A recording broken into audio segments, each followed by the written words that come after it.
Hello and welcome to Drake State Community and Technical College's virtual Black History program. As an African American woman, I am proud of my ancestry and proud to be before you today. I come from a long line of men and women who experienced the highs and lows of our American experience. I am a product of their ability to stand and overcome. Because of them, I am. I am Jaleesa Grubbs. I am an aesthetics major, and I am a Blue Eagle ambassador here at Drake State. The theme of Black History Month is health and wellness. Today you will hear from 6 amazing African American representatives from our local community. I hope you will give them your attention and learn from their stories and insight. We also have the pleasure of enjoying the Alabama A&M University Choir led by Dr. Horace Carney. The rich nature of their singing, combined with visual storytelling, will be sure to engage you. On behalf of Drake State Community and Technical College and the Blue Eagle Ambassadors, thank you again for joining us today.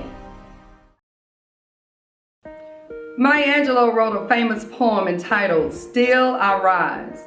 Within that poem is a famous line, and I quote, "Bringing the gifts that my ancestors gave, I am the dream and the hope of the slave. I rise, I rise, I rise." Today we still rise as African Americans, as one nation, as a people, together in unity. Good afternoon. I'm Dr. Nicole Bell, Dean of Students here at Drake State Community and Technical College.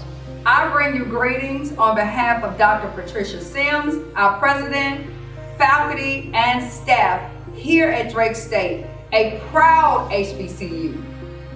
In February, America observes Black History Month. This special observance serves as a time to remember and celebrate the many amazing accomplishments of African Americans and their importance to our country's history. We honor the triumphs and the struggles of African Americans throughout U.S. history, including the Civil Rights Movement and their artistic, cultural, and political achievements. We celebrate then, we celebrate now, and we celebrate the future. We have a great virtual program for you today. We hope that the knowledge gained by these African American leaders in the Huntsville community will be of great benefit for you and your families. So sit back and enjoy. We appreciate you and your time. Thank you for your attendance. Good day and enjoy. Hello, my name is Diana Langford. I am a salon management major and a Blue Eagle ambassador here at Drake State. The theme for Black History Month 2022 focuses on the importance of Black health and wellness. This theme acknowledges the legacy of not only Black scholars and medical practitioners. The 2022 theme considers activities, rituals, and initiatives that Black communities have done to be well. In order to foster good health and wellness, Black people have embarked on self-determination, mutual aid, and social support initiatives to build hospitals, medical schools, nursing schools, and community clinics. Clinics were established by individuals, grassroots organizations, and mutual aid societies, such as the African Union Society, the National Association of Colored Women, and the Black Panther Party, to counter the economic and health disparities and discrimination that were found at the mainstream institutions. Today, we acknowledge the rich history of our past accomplishments while focusing on our present wellness. Today, you will hear from men and women trained in the areas of medicine, mental health, education, financial health, and faith. Our panel discussion will be led by Mr. Kenny Anderson, Huntsville's first director of the Office of Diversity, Equity, and Inclusion. Health and wellness are important topics, and I hope you learn something new to apply to your lives today.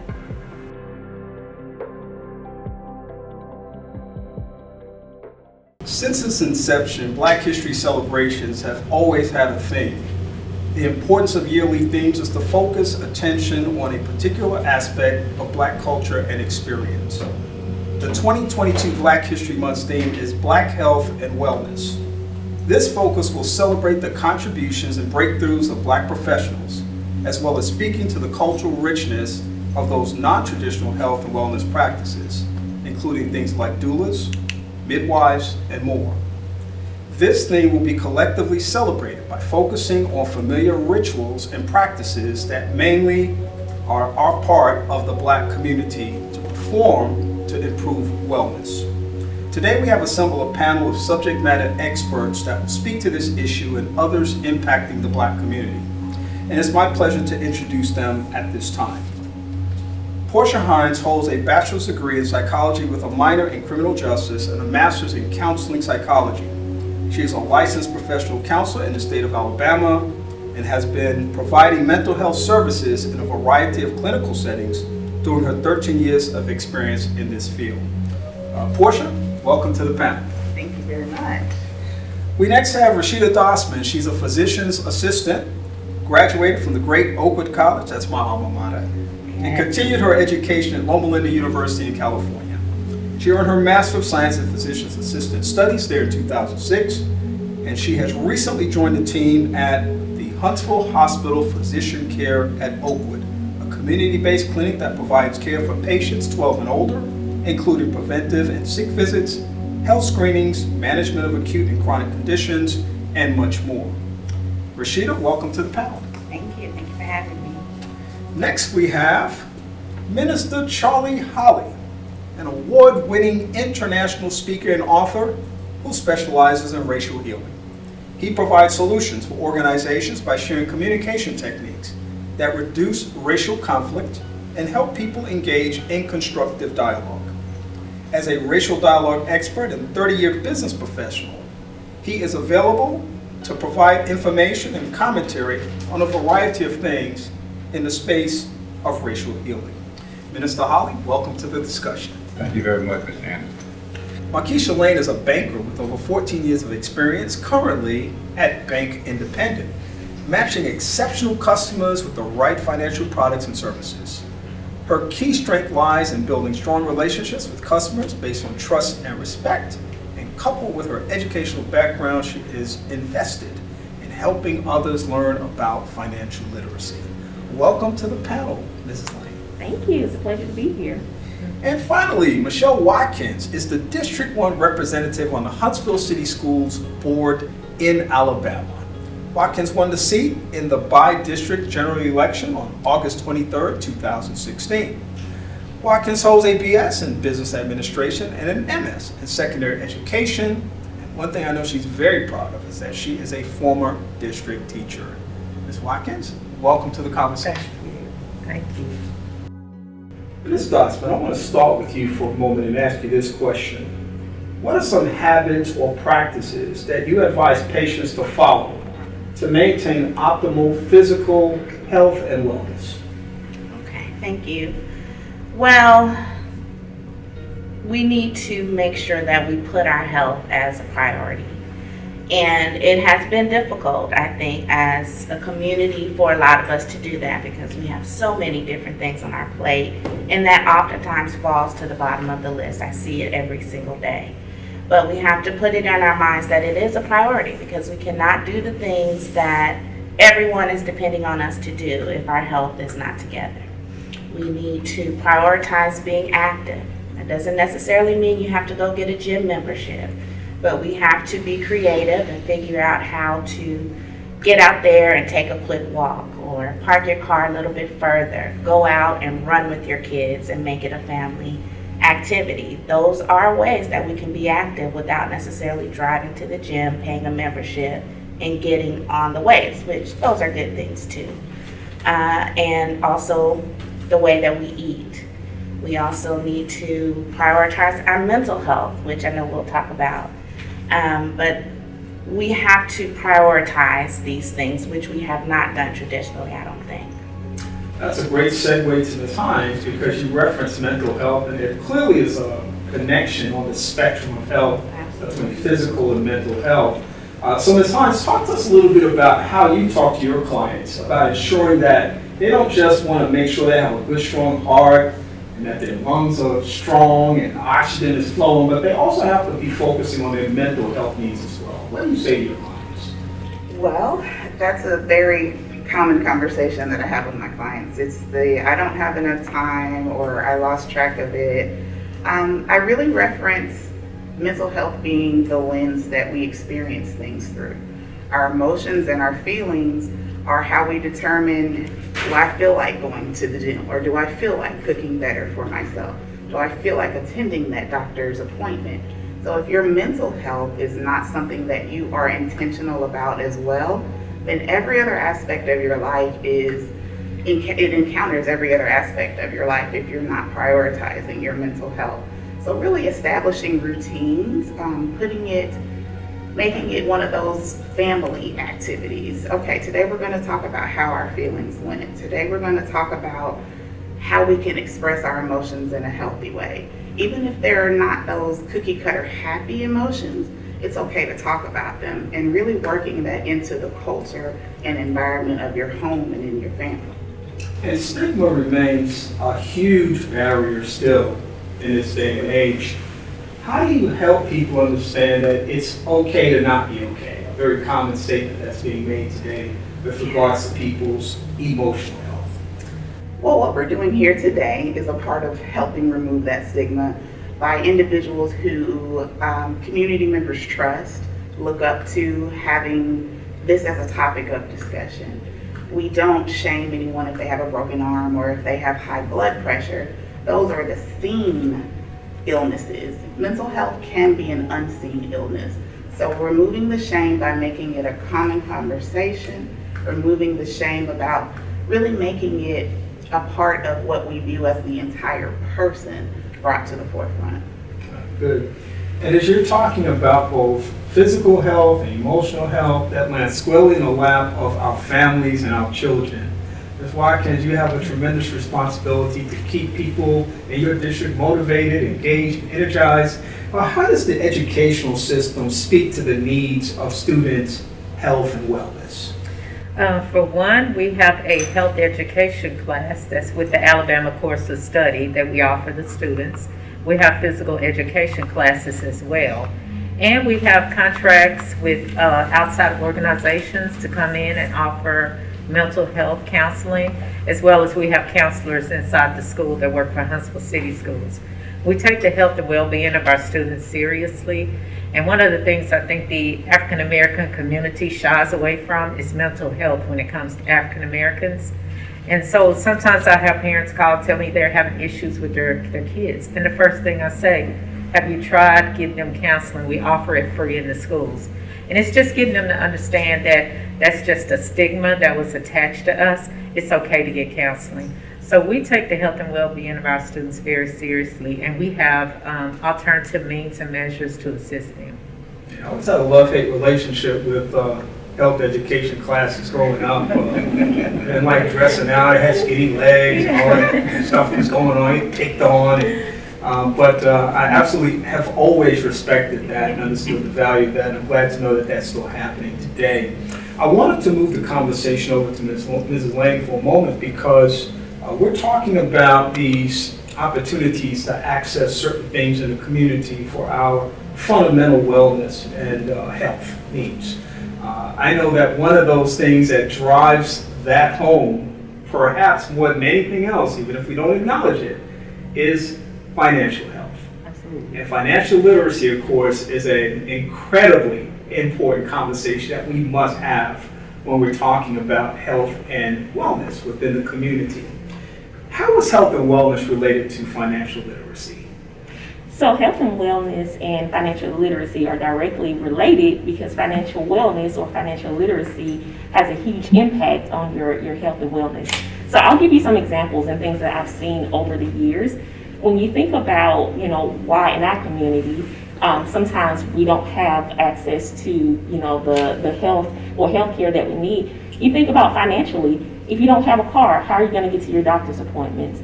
If you don't have financial resources or if you haven't saved, how are you going to fill those prescriptions? If you don't have health insurance, how are you going to go to the doctor? So that's one way that it affects, your health and wellness. But even taking it a step further, you think about the effect that it has on really our community and the environment. You think about if you can't afford, adequate housing, then you think about the impact that it has on your children and the hazards that the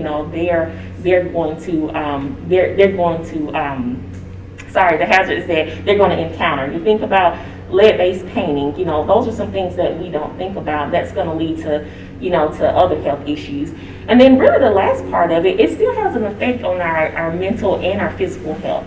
So you think about if you're stressed, when we're talking about mental health, that's probably one of the number one stressors when it comes to mental health is feeling like you can't, afford your bills. How am I going to feed my family? That's going to lead to stress and anxiety. And even on the physical part, that could physically cause you to be sick. You can have, stomach issues. You can, again, aside from the mental, you can have high blood pressure. It can lead to poor diets. If you can't afford to feed your family, you're obviously going to eat fast food or not be eating the appropriate nutrients with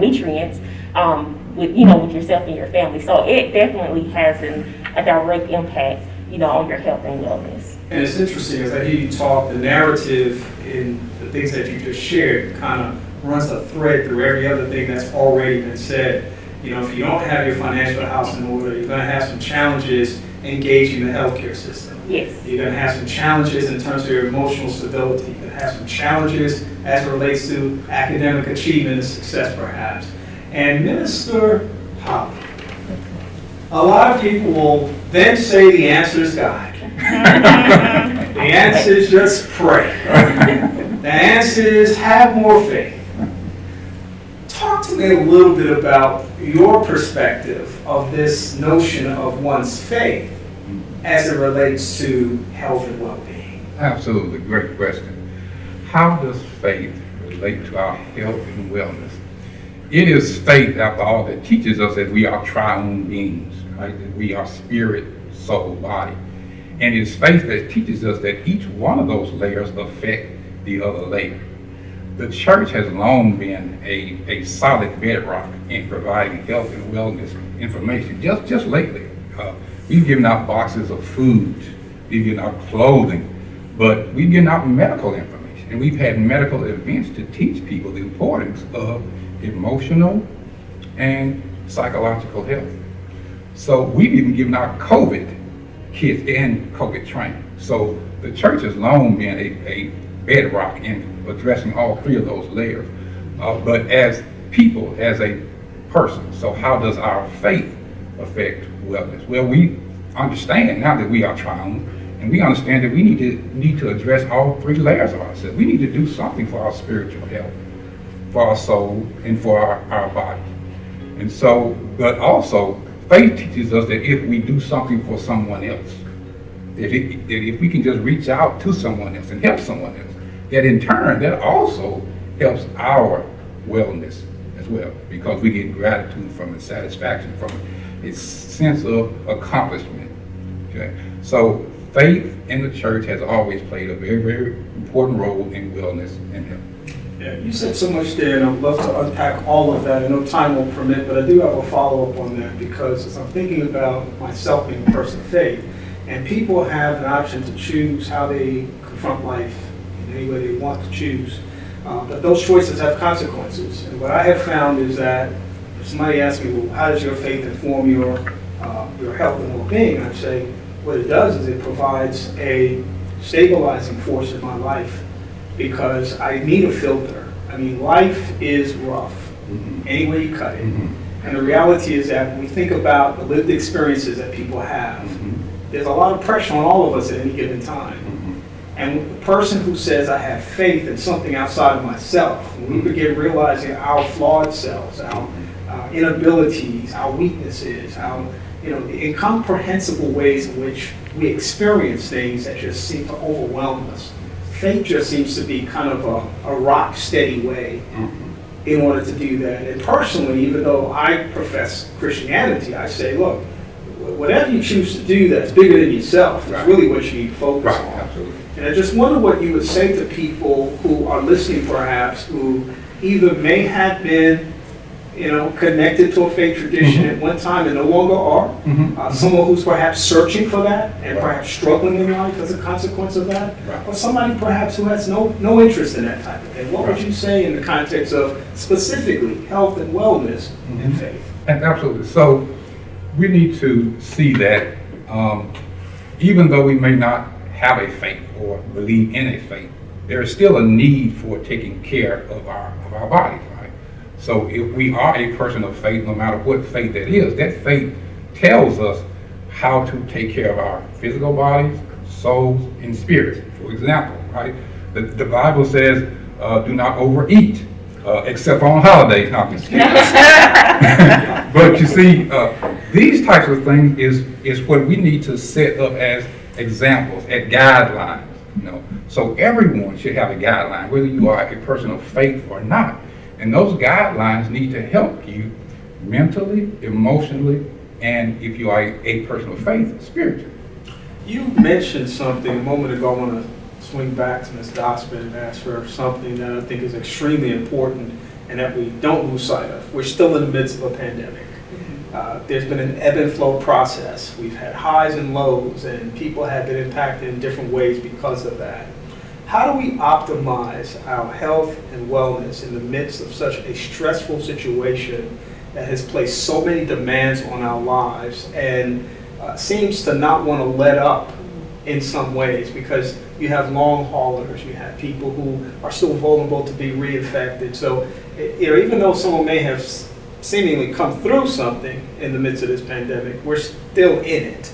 Yes. So what kinds of things do I need to be thinking about as far as my nutrition, as far as my sleep habits, my engagement with others, social engagement, because that created isolation at one point, and all those things play into where we are in this process. What would you say to that?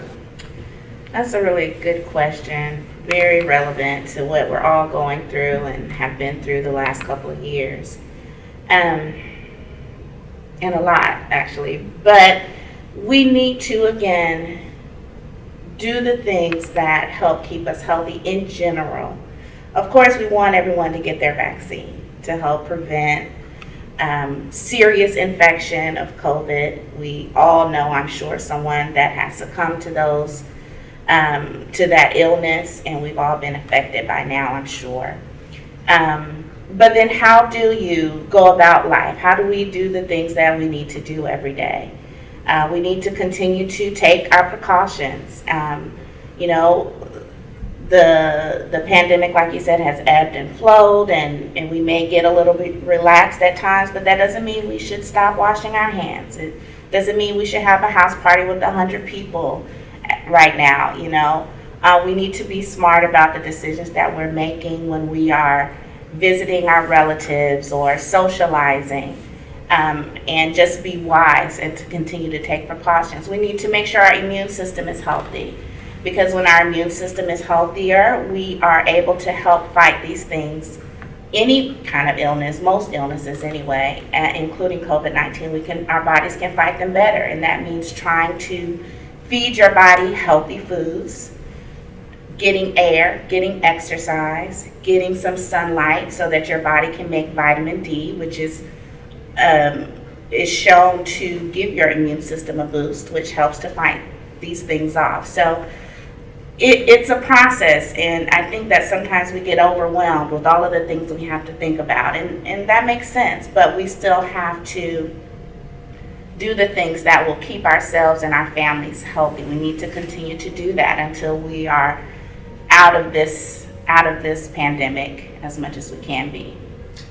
And Ms. Hines, I talked about the issue of social isolation, which was a huge aspect of this pandemic when it first began.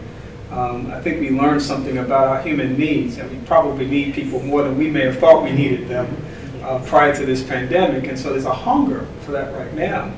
And I know that in your practice, one of the things that you do is you talk to people about helping them to understand the challenges that they're facing, but also know some people are resistant sometimes to talk and to share.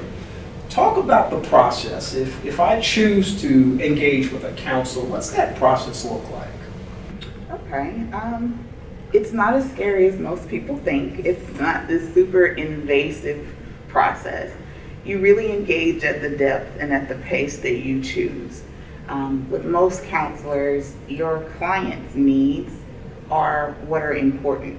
So if the client comes in and they just really want to sit there and establish that rapport for a few weeks, I get to know you, you get to know me, I get to see how you press me, and you get to interview counselors as well. That's one thing I really want the community to know. The first person you go to is not the person you have to stay with. You can say, I don't like the way this person conducts therapy, and you can choose someone else. But we talk first. We have conversations. What are you experiencing? What is it that you're disliking about what you're experiencing in life? And what would you like to experience? Next, we establish some goals, and then we decide how we're going to work towards those goals. What are the things that you're willing to do? What are the things that you're committed to doing? Of course, trial and error is going to be a factor, but what path do we take to get to where we want to be? And then we try things on. We give homework. We give some real life assignments. I want you to try this out and see how it works for the next couple of weeks. Come back and let's discuss how it went for you, what worked, what didn't work, and the next step you want to take. So it's very much so a process that's done together. The therapist shouldn't be telling you what to do in your life. They shouldn't be telling you, you need to do this. Is invested in your own wellness and sees the value of it. I personally think everyone should participate in therapy, but especially right now, since we are in the midst of a pandemic, we have all lived through a community and a worldwide trauma. There's not anyone on the face of the planet that has not been affected. So even if you thought you needed something special, traumatic prior to the pandemic, right now we all qualify. Which brings me back to the issue of faith again. Stay on our knees, brother, just to keep some context and perspective, or meditate, or whatever the experience might be. But I want you to talk specifically for a few moments about faith principles and connect them to health and wellness. Someone already mentioned the whole notion about overeating, and how we need to keep everything in balance and moderation. But talk about faith principles as they relate to health and wellness from the total spectrum: physical, emotional, and Absolutely. mental and spiritual. Great, but let me just piggyback off of the financial end on it. As a people of faith, we have been told a lot to tithe, and that's fine. But what do you do with the other 90%? I thank God for people like our sister right here who teaches us what to do with the other 90%. So when we talk about faith tells us how to keep health and wellness from a physical perspective. Right? It tells us to do things like eat right. It tells us to eat more grains, vegetables, drink water, and then our bodies will be more healthy, our minds will be more fit, and so forth. But it also tells us not only physically, it talks to us about emotionally as well. You know, if the Apostle Paul says, think on good things. Well, what is he talking about? He's talking about mental, right? So the Bible tells us to eat right, get rest. Get rest. The Bible tells us that rest, you need rest. Don't overdo it. Get your rest. But the Bible also tells us to get exercise. It doesn't have to be a gym membership. One of the guests already said that. But we can just walk, we can do something, get those bodies moving. Because back in Genesis, he says, dress and keep the garden. Well, you had to move in order to do that, right? So the Bible addresses all of them. But the Bible also addresses these spiritual needs that can affect us emotionally, right? Holding on to toxic things like hatred, anger, pride, unforgiveness, all those things can affect us mentally, emotionally, and physically. So the Bible tells us to let go of those things by forgiving, loving, trying to find peace in life. You know, the Bible says, as much as possible, live at peace with all people. Some people that's kind of hard, we understand that, but you know, the Bible also tells us that. So faith plays a very, very important role, like you said, in the physical, in the body, in the soul, and in the spirit, and all we operate. And that's a great segue back to Ms. Dausman, because that was excellent, by the way. Taking mental notes here, how wonderful that was. And I'm sure that our listeners will appreciate that as well. Just for the notion of, we talked about what you talk with your patients about with regards to what they should be doing in terms of staying healthy. What do you tell them they should not be doing? What are the absolute don'ts in terms of trying to optimize a person's health and wellness? Absolute don'ts. Well, those would really be a lot of the opposite of the things that we already talked about. And one that I do see often, I know that over time, a lot of people have cut out smoking, but a lot of us are still smoking and have been for many years. It's a habit that is hard to break. I don't discount that. But that's a big thing that leads to a lot of other issues that we could avoid if we would get rid of that as a habit. So for me, that's an absolute don't. Whenever I have a patient, a new patient, are you a smoker? Okay, well, when we gonna quit? You let me know when you're ready. And I empathize with them. I say, I know it's not easy, but let's start working on it. And we start making a plan for that. Another absolute don't is we really, again, need to not neglect our diet and our exercise. We don't want to neglect those things, because when we do better about that, and it can just be little changes, we reduce our risk for heart attack, for stroke, for diabetes, many of the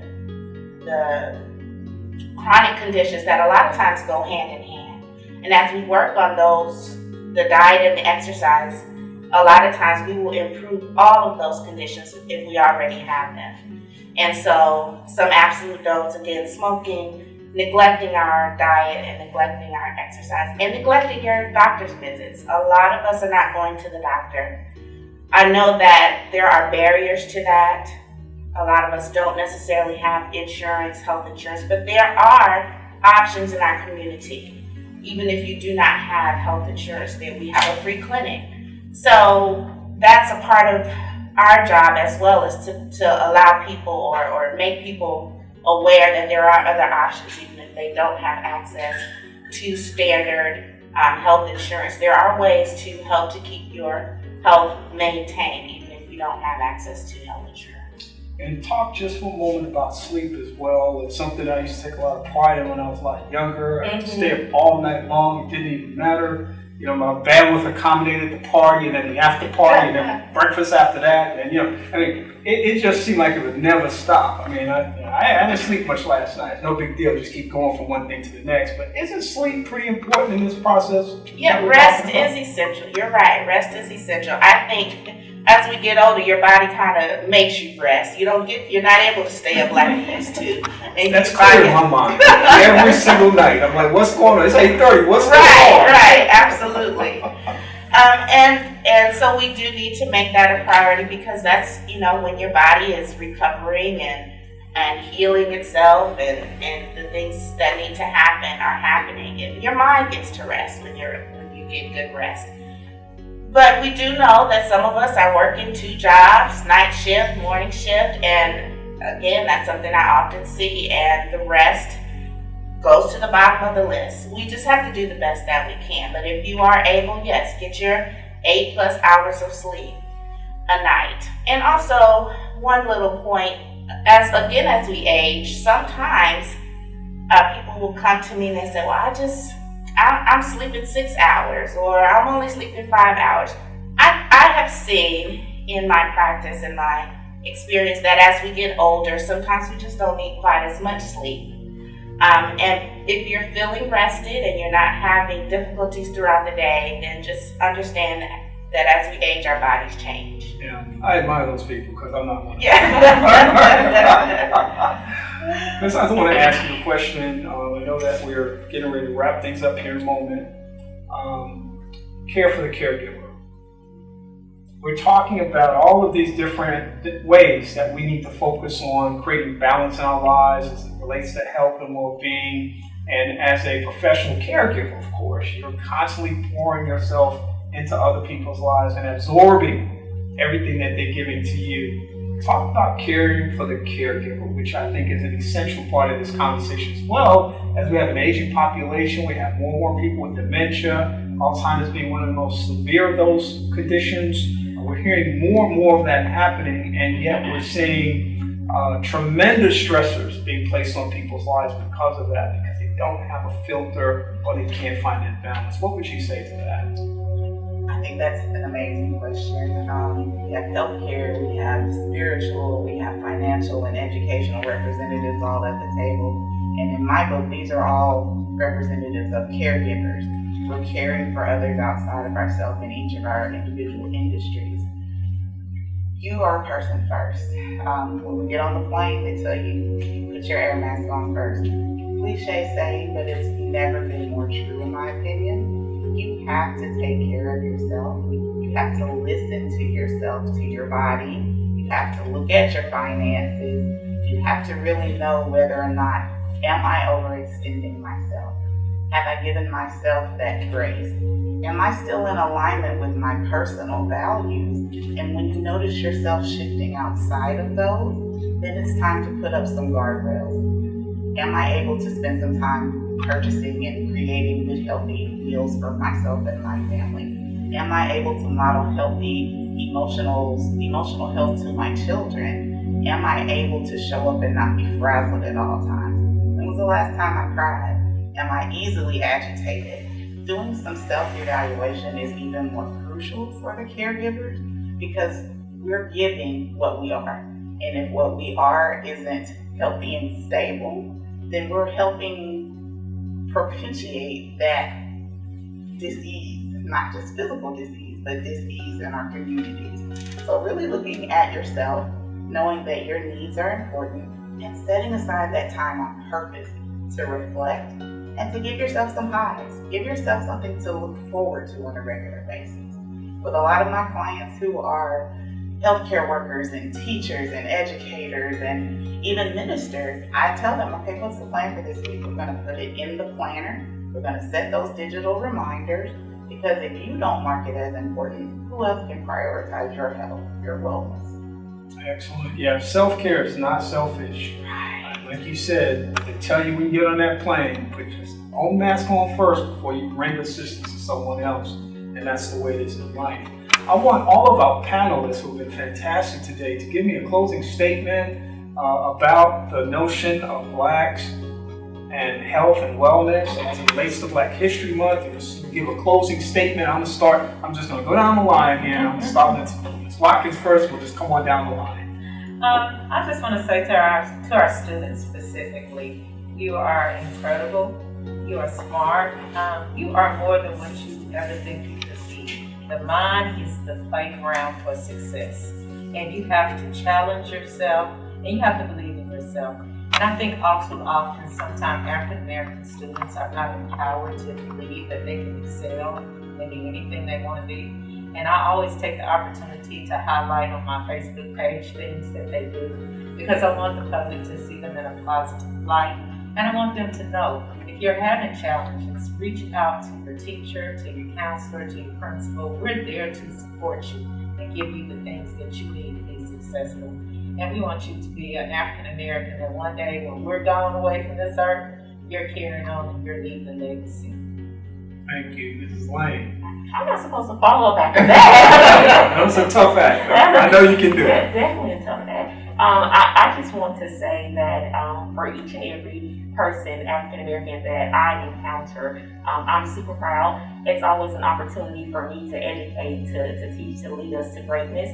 I'm always open. My door is always open to be able to do those things. I'm so impressed with what we're doing in our careers, what we're doing in our community. And for me, it will be a great deal if we can take our financial wellness just as serious as we're taking every other aspect of our lives. You are the leaders, and I believe that you can do it, and you have so much to offer. Once we close that gap, then there's no limit to the things that you can do. All right, thank you. You did a great job. Minister Hopper.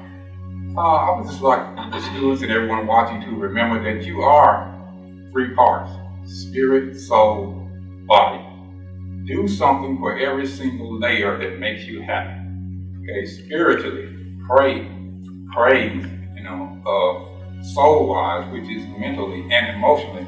Do what makes you happy. Get those toes done, get those nails done, get that hair done. That's what makes my wife happy. I hope she doesn't watch this. But things that make you feel good, and also do something that makes you feel good just because you are trying. I'm not being Manny and Petty now, so. That's right. That's true. Okay, bro. Okay. Tia Dausman. Yes. Well, I want to just reiterate the idea that we as a people make our health a priority. Many times we neglect something that we know is not quite right for so long until it becomes too hard to manage. There are a lot of things that are behind that make us make those decisions. But find a healthcare provider that you can feel comfortable with. If the first one doesn't work, kind of like we talked about with the mental health care professionals, find another one. Take charge of your own health, and you don't have to go to the doctor just because you're sick, but we want to prevent sickness. So take charge of that health. Know what kind of preventive wellness tests are due for you, and do those so that we can prevent something or find it when it's early. Take care of your health so that you can continue to do the things that matter to you, to the people that matter to you. Thank you very much, and Ms. Hines, you get to wrap everything up. Oh boy, such an honor. I really, really would like to communicate to our community that being able to suffer is not a badge of honor. Suffering is not a badge of honor. A lot of times African Americans are looked at as tough and strong, and we can make it through. Yes, we can. Thankfully, we have. But that doesn't mean that we have to stay in that place. We don't have to stay in a place of just taking everything that's thrown at us and not starting on that journey of healing. Being able to reach out and say, yes, I'm being vulnerable. This is what happened to me, and I don't like the way that it makes me feel. I don't like the limitations that it places on my life. Vulnerability is a wonderful characteristic when it's done in a safe place, and there are safe places to be vulnerable and heal. Panel, I want to thank you all for a great conversation, a great discussion. We could have talked for hours, but we clearly have learned from your expertise today about how we can focus on the theme of this month, Black History Month, Blacks, Health and Wellness. It's not just a month of celebration, it's a month of focus that we can actually empower ourselves and walk away from with tools for living in our lives. And I want to thank you all who have joined us today. And it's part of the opportunity that we often have to be able to show our appreciation and gratefulness for you being with us today. I simply want to say thank you for taking this time to be with us. And I hope that in this virtual space, you will show your appreciation for the presenters as well today. Thank you very much for being with us.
afternoon. My name is Carla Clift, and I am the Director of Library Services at Drake State.